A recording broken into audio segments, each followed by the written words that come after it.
Salam alaikum wa rahmatullahi ta'ala wa barakatuh. Bonsoir tout le monde. Bienvenue à la chaîne agricole de la fourche à la fourchette. L'épisode numéro 11 porte sur les modes de trituration des olives.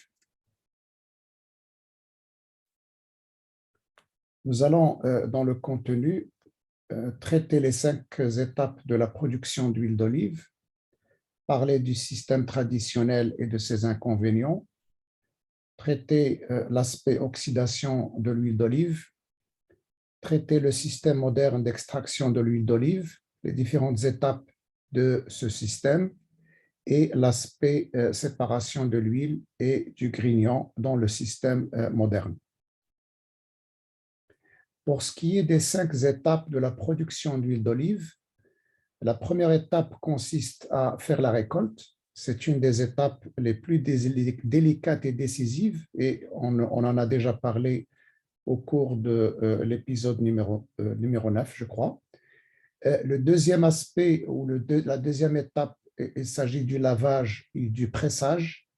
Les olives, au cours de cette étape, sont pesées et soumises à un abondant lavage à l'eau. La troisième étape, c'est le pétrissage. Il consiste en un pétrissage continu et lent de la pâte. Et la quatrième étape, il s'agit de l'extraction. L'extraction consiste en la séparation de l'huile et de la fraction solide. Donc, il y a une pression qui est exercée, il y a une centrifugation et le phénomène de percolation qui sépare l'huile du reste. Et la cinquième étape, comme on l'a dit, c'est la séparation de l'huile d'olive et de l'eau grâce à la force centrifuge. Les systèmes de trituration, il y en a 2. Un système traditionnel au Maroc avec 11 000 masra et un système moderne avec 950 unités modernes. Pour ce qui est du système traditionnel des masra, les olives sont broyées par de grosses meules, le plus souvent en granit, à une vitesse modérée à faible. On voit ici une masra traditionnelle en plein air. Cela permet naturellement de protéger la pâte d'une augmentation importante de la température tout au long du processus.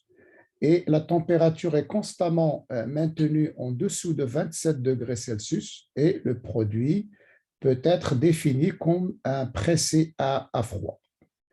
Nota bene, il faudrait faire remarquer que le pressé à froid n'est pas synonyme d'extrait à froid comme nous allons le voir lorsque nous allons parler du système moderne. Alors, les meules ici sur la photo tournent pendant 30 à 40 minutes au cours desquelles la pâte d'olive se forme et commence la phase de malaxage qui dure entre 10 à 30 minutes supplémentaires au maximum une fois que les meules cessent de fonctionner. Donc, on voit ici l'huile qui sort de la pâte progressivement. La pâte est étalée sur ce qu'on appelle les fiscolis. Ce sont des disques en fibre ou en autres matériaux, parfois en doum, circulaires, empilés les uns sur les autres en forme de sandwich. L'huile est donc, comme on voit ici sur la photo, est extraite par le travail de presse hydraulique sur les fiscolis. Cette pression appliquée fait compacter la phase solide et percoler les phases liquides. Et donc, il y a un filtrage et mise en bouteille ou stockage de l'huile. Le système traditionnel est appelé aussi système de trituration discontinue. Ce système traditionnel est dit discontinu car le processus de trituration doit être arrêté pour nettoyer tous les outils et machines utilisées à chaque nouveau broyage des olives. Il est extrêmement important de tout désinfecter avec précision pour produire une huile de qualité sans défaut. Les inconvénients des systèmes traditionnels pour l'huile d'olive, d'abord, les différents agriculteurs apportent leurs olives au même moulin à huile. La durée considérable de la phase d'extraction et du nettoyage du moulin traditionnel après chaque usage. Les olives sont conservées dans des sacs ou conteneurs pendant une période prolongée, ce qui cause le début de dégénérescence et fermentaire, donc dégradation de la qualité de l'huile d'olive. Le procédé ou ce procédé traditionnel n'est plus recommandé actuellement en raison des pertes en huile en quantité et en qualité. Il reste une quantité d'huile dans les scourtins et il y a le phénomène d'oxydation de l'huile qui est exposé à l'air libre, donc à l'oxygène atmosphérique. Et en second lieu, il y a un manque d'hygiène au niveau des masras et au niveau des scourtins utilisés pour extraire l'huile par phénomène de presse. Il est important de garder à l'esprit que l'oxygène, la lumière de différentes sources et la chaleur de différentes sources sont de dangereux ennemis de l'huile d'olive.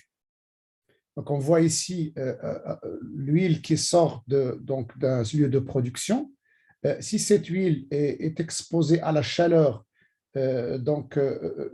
même si cette huile a été produite par des procédés, disons, très dans les normes, qui donneraient des huiles extra vierges, de qualité extra vierge, le fait que cette huile est exposée à n'importe quelle étape à la chaleur va causer une oxydation de cette huile et l'huile n'est plus extra vierge et il n'est pas extra vierge et elle est une huile tout à fait ordinaire.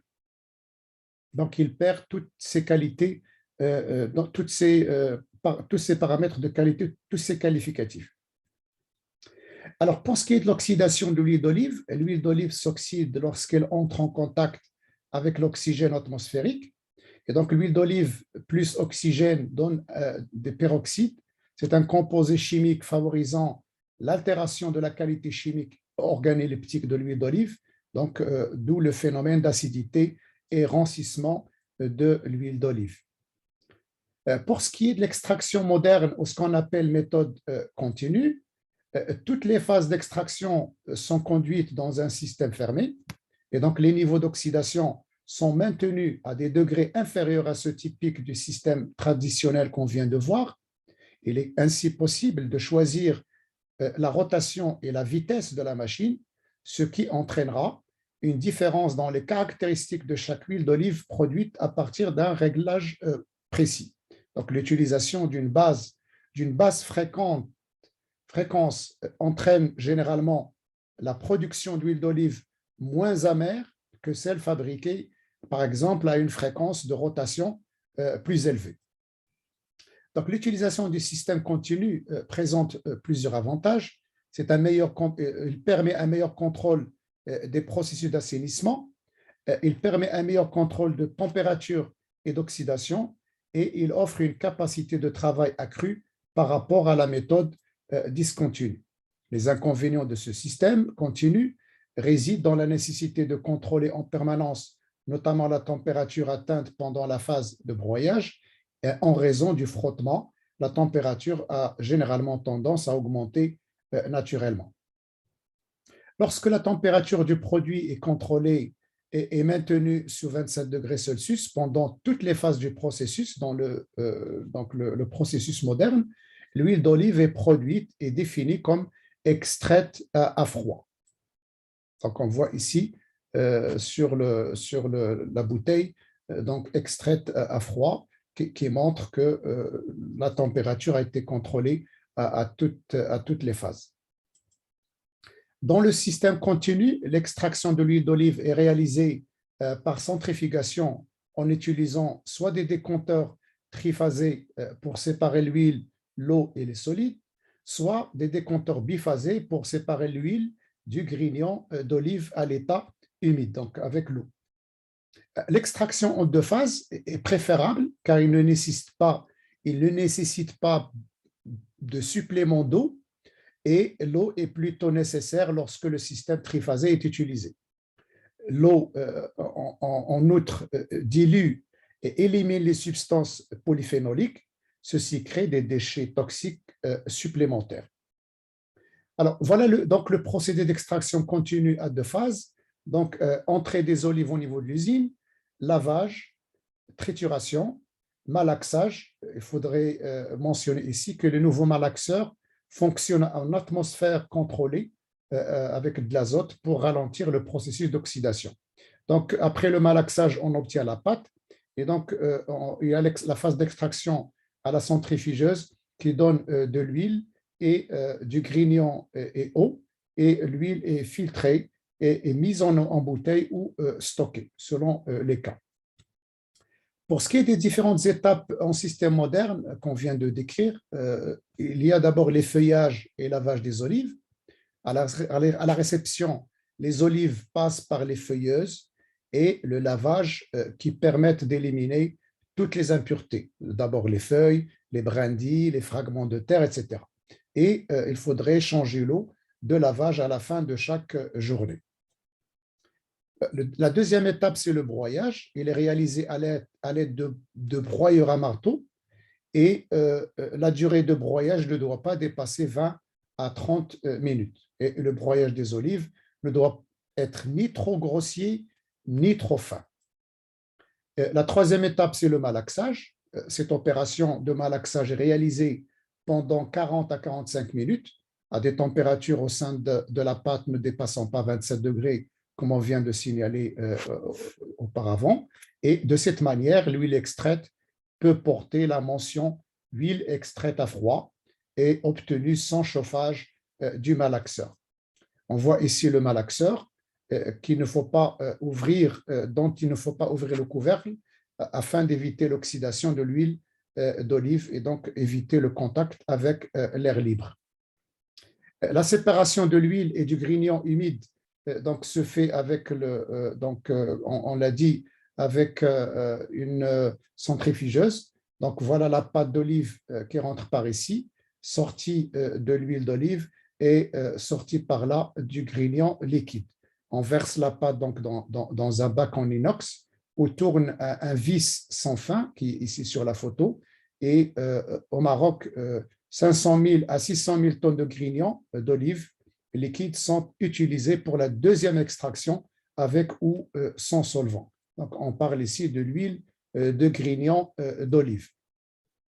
Le système à deux phases est en pleine expansion au Maroc pour deux raisons. Notamment, il permet l'obtention d'une huile de meilleure qualité et riche en polyphénol et génère peu de margine. Donc, c'est un procédé écologique.